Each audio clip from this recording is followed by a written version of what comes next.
All right, hello everybody. I apologize about, I guess, the lack of uploads in the past week. I've been reading a lot of books for some reason. I've always been a reader, but I've never read this amount of books in my life, but I'm enjoying it. Anyways, I digress. Today I wanted to go over my first law review article that I ever published. Huge shout out to Arthur, my co-author. Even though we don't see eye to eye on everything, we have a lot of things that we um, agree upon and things that we can discuss and go back and bounce off each other, which I really appreciate. Um, but today I just wanted to give like maybe the TLDR of our project and our law review that we published here. If you just want the whole article to read, I don't blame you. I'm going to link that in the comments below. But without further ado, um, let's get started. So as obviously as the name suggests, the surveillance state expands the potential pervasive natures of the TikTok divestiture law, FISA 702, and the Patriot Act. Um, we're basically going to talk about how these recent legislations, a growing number of legislation and laws that are being passed, are shaping our rights, or quietly at least shaping our rights, especially this digital age that we find ourselves in, where almost 100% of the people in America are on the internet, use the internet, interact with people all across the globe, and you know, diving into how that really plays out. But I guess we'll start with the background. If you want to give that a read, basically, what I cover is this idea that there's a long history. This is nothing new of presidents, administrations, Congresses, preventing, sacrificing our own civil liberties in the name of national security. And you know, I understand, and this is the main point of contention that we have is that many of these laws that Congress people pass are very, very well thought out, noble intended, and my own judgment at least, I think many of the people in Congress just want to protect the American people. However, our point of contention here is that, you know, there's a very thin line between protecting national security and impeding on someone's free speech rights or property rights or all those kind of good things that we find in the Bill of Rights. Um, and this was heightened, especially we talk about in the September 11th attacks, where the Bush administration very quickly and very fastly, with like we said, immense bipartisan support, passes this Patriot Act. Um, and we basically go on to say that this idea, this conjured up the nothing to hide argument, this idea that if you're just average run of the mill Joe, and you have nothing to hide, you're not a really an extremist guy, you don't plan on committing some crime or anything like that, you have nothing to hide. But that would be like me saying, you're not a criminal, but you should also let the police just come in. That's when we start to draw the line and say, okay, I understand surveillance. I can understand surveillance on a very, elementary level, but it very quickly becomes unconstitutional in our very humble opinion. But this goes back to our thesis now, where we think that, while the bill is noble, obviously the TikTok bill is what we mainly cover, as well as FISA 702. We would rather propose an amendment to these laws to have them more address what we feel is, you know, protecting national security while also protecting our civil liberties. So then this part Arthur wrote about because he's very into history and things of that nature. So we talk about how surveillance worked pre 9/11 as well as post 9/11. Very interesting read. I don't think I could explain it justice. But then here we go to the Fifth Amendment concerns. And this starts off with the idea that, I researched about the Matthews versus Eldridge test, where it says that, if you have the ability to challenge the government, then the law stands. If it's impeding on, your civil liberties, if you have the ability to challenge the government, then that's possible. But with FISA 702, as we discussed later on, it doesn't have that. There are no process, just silent surveillance. So you could actually look into these FISA courts where law enforcement could obtain a warrant and it wouldn't be public. Usually, if you ever watch those cop shows, they knock on your door. We have a warrant for your arrest, yada, yada, yada. But with a lot of these surveillance measures, they can get a silent warrant and silently survey on you, which we think is ridiculous because there's no way of challenging it. And there's a lot of Supreme Court precedents that we talk about, like Boumediene versus Bush. A lot of good stuff there. Now, with the First Amendment concerns, we talk about that was the main point of contention in the Supreme Court case where TikTok argued that this is preventing the people's First Amendment rights. You're censoring political thought. This is your problem. This and that.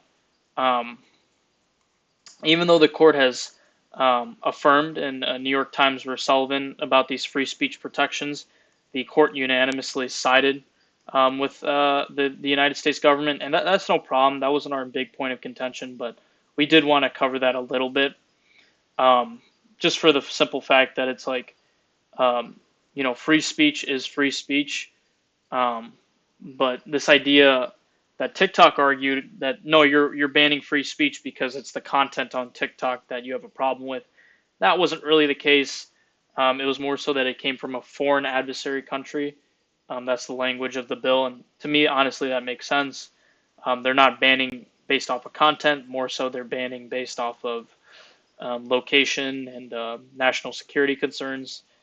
But then you go to Fourth Amendment concerns, right? And we basically talk about, and you can read this on your own, but I'm going to skip the legalese, so to speak, and go to this idea of what FISA 702 does. So FISA 702, why specifically Section 702, many people ask, is 702 allows the government to collect incidental information.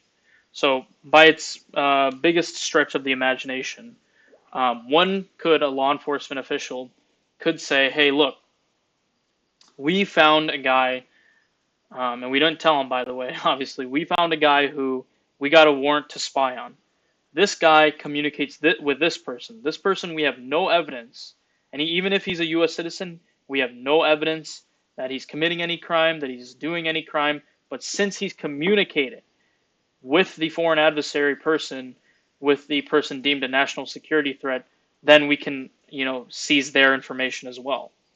So you have this idea like, let's say there is a terrorist out there that the government is spying on. Even if you were to send them a text message or anything like that, your information could also be compromised. That is even unrelated to the case at hand, and that's what they call incidental collection. And we think that's a stretch of the imagination because, why should the government be able to collect your information? One, obviously without you knowing, and two, when you don't even have a warrant for you, or you're not even involved with any crime. You don't even know if the other person is committing any crime. You just talk to them, and then the question becomes, how does this relate to the TikTok bill? This whole TikTok bill that everybody's going crazy about. For us, it's the simple fact that it's like, okay, there's nothing in the bill, right, that says, the U.S. government can collect data on TikTok users. Obviously not, right? That would be much more controversial. But, you can pair this idea, this language of the TikTok bill, as well as FISA 702 to think about this in maybe a more nuanced perspective to say, and this is all just speculation. We make a point that more research has to be done, but we're just raising the question that says, okay, if TikTok, which operates out of China as a foreign adversary, with FISA 702, does that give the government, the power to intercept our data on TikTok as a means of, national security concerns? And that's like our big, kind of epiphany moment. Like, okay, this, at the very minimum, we need courts to look at this, and at the very minimum, we need clear framework, clear boundaries about what FISA can and can't do. And, a lot of people say, well, the government wouldn't do that, this and that. But, talking about the Patriot Act a lot in this paper and how much it overstepped, how much vague language it used, this is not something out of the realm of possibility in our opinion. So this goes back to the idea that, yes, the TikTok bill itself is very well intended for. We don't have an issue about, oh, no, we don't want TikTok to go. It's a little deeper than that, in my opinion. I was privileged enough to speak with someone who was a key leader in drafting and implementing the bill, and all of the points he made were very good, very concrete, very nicely made. So then, you know, what is our counter argument? What is our claim? We say, okay, we understand your problems, we understand your concerns. What do you want us to do to solve it? And this is our answer. We don't want to get rid of the TikTok bill completely. We don't even want to get rid of FISA in some cases. We just want a concrete and solid framework. And so, at least with TikTok, we don't like it. We don't prefer, at least, if the president has the unilateral ability, even though the definition of foreign adversary is very strict. We do not want the president to have the sole ability to decide whether or not an app passes the smell test. As you've seen with the Trump administration, constantly pausing TikTok, the ban, this and that. Even Trump's like, I love TikTok. He's very acknowledging, how much reach he's gotten with TikTok with the last presidential cycle, the election cycle, and whatnot. So all we ask, at least if you're a legislator out there, I doubt it, but all we ask is amend the TikTok bill so that it makes it so that the president um, has to get approval to Congress, similar to a treaty ratification. Why is it similar to a treaty ratification? Well, this idea of foreign affairs, treaties are foreign, this and that, it kind of rubs off the same language. So, get approval from the Senate if you want to ban an app, just so the entire government is on your side. And then with FISA 702, all these backdoor searches of incidental information collecting, we want none of it. Um, and then with the Patriot Act, like we said, sunset it. The Patriot Act has been around for a while, but certain elements are still being used. So we just sunset it. It was a failed attempt, a modest attempt for sure, but a failed attempt nonetheless to protect national security. But in closing, so to speak, in my opinion, I feel strongly about this concept of the non-delegation doctrine. I have a lot to learn about it, but this basic concept that the Congress, or any branch of government for that matter, cannot delegate their power to the executive. But you find here many times in many instances that, the president's power has been increasing and increasing and increasing, and I really do not want a powerful president, or at least I want my president to be as powerful, if not less powerful, than Congress and the Supreme Court. Keeping that system of checks and balances and separated powers. Um, but like I said from the start, and like I will continue to reiterate, this is not a, a hit piece, so to speak. This is not this idea that, screw the government, or, these people in Congress, all of them are terrible, terrible people. We don't really think that, and that's not the point of contention we make. Um, we acknowledge wholeheartedly that the intentions of Congress many times can be good, and I've talked to people in Congress, and at least by the way they speak and by the way they talk and their actions, they're just like normal people like you and I who are just trying to make their imprint on the government, make the country a better place. However, civil discourse has its place, and that's why we're here to make this. And then I guess also I would like to say that this will never ever be my concrete opinion. My opinion's always changing. I'm really open and looking to have my opinion be more nuanced, be more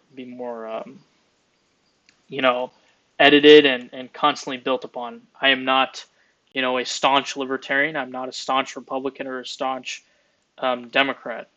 And a lot of people are going to say, well, you can't be a centrist, this and that. I wouldn't even call myself a centrist either, because there are some issues where I feel much more strongly about than others.